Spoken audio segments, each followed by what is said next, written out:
This week, we're tackling a debate we hear all the time. Is renting just throwing away money? Is buying always a good investment? Today, we're breaking down the real math, mindset, and trade offs behind one of the biggest personal financial questions out there. Should you rent, own, or invest?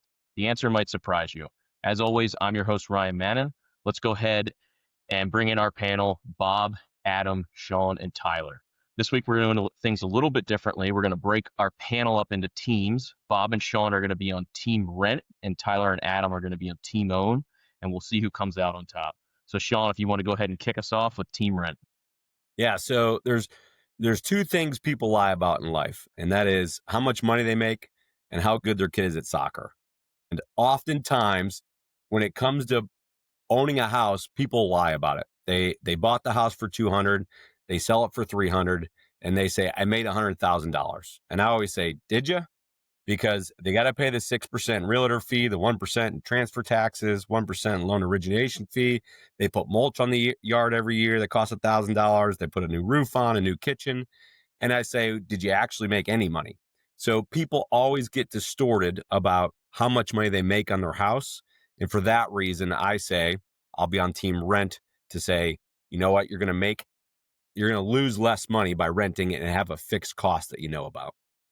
Yeah, absolutely. And when you are renting, you have a absolute fixed cost. You know what your rent is going to be, and anything above and beyond that, that's covered by the landlord. That's covered by the people that have to deal with all the maintenance, all the expenses, all the junk that goes into owning a house. I can tell you as a homeowner, it can be a pain in the ass for all the stuff that just comes up out of nowhere when you have to be covering that yourself. So I'm on team rent with Sean here. Totally think that it can be a great way to maintain flexibility, maintain a focus on your cash flow, and long-term put you in a good spot. Gentlemen, you guys are acting like landlords are a godsend and a pleasure to work with. If something breaks down in my house and I own it, I can get the plumber there in 2 hours. You might be waiting a week for your landlord to come in and fix something. Your AC goes out. Sorry, you got to go live with mom for a week till he gets to it. It's 90 degrees outside. That's why I'm team own. Not only the flexibility, but also Sean made the point.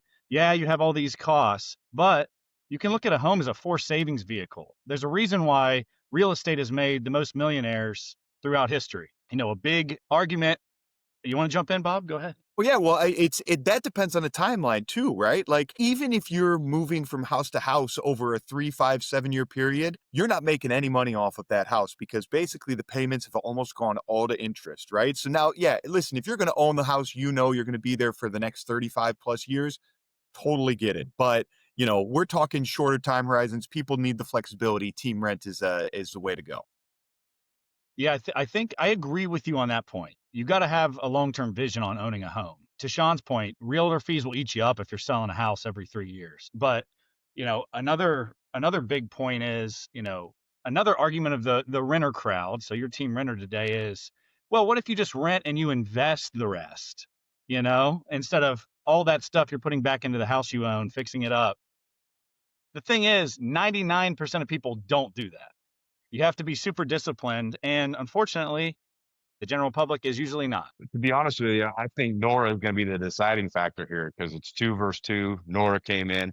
She's actually going to, be the deciding factor in this match. But hey, team own all day long simply because of the sentimental value / how the wife feels about it, right? You nerds keep talking about how much savings you're going to make, fixed costs versus all the other extra costs that are on the table that you don't think about. I agree with that. But if mama ain't happy, ain't nobody happy. So long term, it may be a fixed cost, but it's also a sunk cost. You're not getting anything out of that outside of a fixed payment every month. Owning your house. Go ahead. No, I think some of it too has to do with your timeline and where you're at in life. So yes, if you have a family and you want to settle down and have some stability, I can see owning a house, right? But if you're young and you have some flexibility and you maybe want to be traveling, especially in this remote work environment that we now have in this world, the ability to be able to move and change where you live very easily gives a ton of flexibility and makes it a way that you can travel, enjoy your spaces, and live in different places until you figure out where and when and how you want to settle down. And honestly, Tyler kind of made the argument for us is with another reason why we won. Because if you spend all that money towards rent and you do save the difference, right? If you're actually putting that money in the market, depending on your risk tolerance, you can get somewhere that's going to be a higher appreciation, more liquid. And so now you get some flexibility with your cash to be able to pull it out. The only reason people in the old days say, hey, my house was my best investment is because it was the only place they were forced to put money away.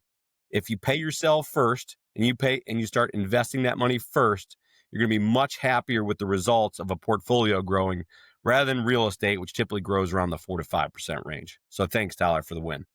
I have a point to that. The renters always use that average home value increase per year. But if you take the mortgage crisis out of that, those 2, 3 years where home prices just bombed, home price values are up like 69 years out of the last 75 years. And that annual return is a lot higher. I think the mortgage crisis was a once in a, century type of deal. So people think that that's going to continue to happen, which in my opinion, I don't think we're coming anywhere near that with the rules and regulations we have today. So, it's easy to cherry pick your data. So that's one of my points back to, well, home prices only increase 4% per year. Hey, I got to tell you something too, though. I'd rather go to the dentist right now than apply for a mortgage, right? The amount of statements that you need, it is outrageous. Going to rent, just give them your address, start sending the checks, and you're good to go. So much more flexibility. So thanks again for another great point. I'll throw a quick jab in to help team rent out. So the other thing is, yeah, a house can be an investment vehicle, but you need to live in it. You can't sell it and realize the gain, right? So unless you plan on buying another house, how is it helping you in the long term to have a house worth a Exactly, right, and that's something we run into a lot with financial planning, right? If somebody has a fully paid off house and say it's worth $1,000,000, well, they can't go use that to go buy groceries or go to the movies or go do whatever they need to do. They either need to take out debt on it or they need to sell it and get another place to live. So, the flexibility with not having, all of your money tied up in real estate, again, team rent is, a strong contender here in this debate. I will also tell you when I was active duty military and lived on base and knew I was only going to be there for 18 months and did rent, I never had more free cash flow in my budget because those runs to Home Depot that you think are going to cost 50 and cost you 250, the mulch that you're like, I should probably put mulch on again because it looks like crap. All of those expenses add up. And I never even realized how expensive they were until I actually rented. And I was like, well, I'll just call the landlord. They'll put the mulch on. So I do think we all spend a little bit more on our house than we actually think we do. When you're a renter, you save some of those kind of ghost costs that you never knew existed.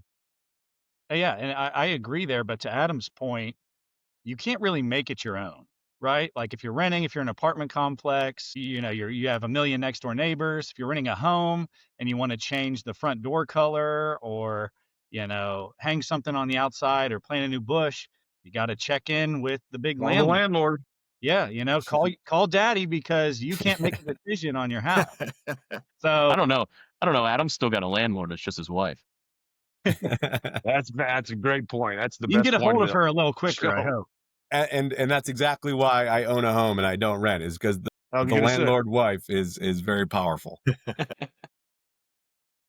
Yeah, and another quick note, I'm pretty sure everybody on this call owns a home. I don't see a lot of homeowners being like, "Man, I wish I rented," but I know a lot of renters who are like, "I can't wait to own a home." Give you that one, Tyler. I'll give you that one. Give you that one. Tyler Yep. just mic dropped us. not to mention my kid's really, really good at soccer, right? All right, great point, gentlemen. I'm gonna have to give it to Tyler. He came with the most energy and also had the mic drop that everyone on here owns a house. So I'm gonna go ahead and hand it over to you, Tyler, for your second rant of the week as the Yeah, episode. I'm not going to use this for a rant necessarily. I'm going to use it for a tip for our viewers. So I bought my first home through a USDA rural home loan. And that means you can buy a home in these specific areas for 0% down and a generally lower interest rate. So go to USDA, check and see if any of the areas you're looking to buy a home in qualify, and check that out. There's only a couple qualifications with income and how large your family is, but otherwise, it's a great starting point. I know Sean has probably utilized VA loans. This is also a great loan program out there. So again, team own, and we'll talk to you next week. Great point, Tyler. Some of that flexibility there is out there to be able to finance the first home you can get your hands on as well is definitely helpful. But that's it for this week, guys. Thanks for joining us.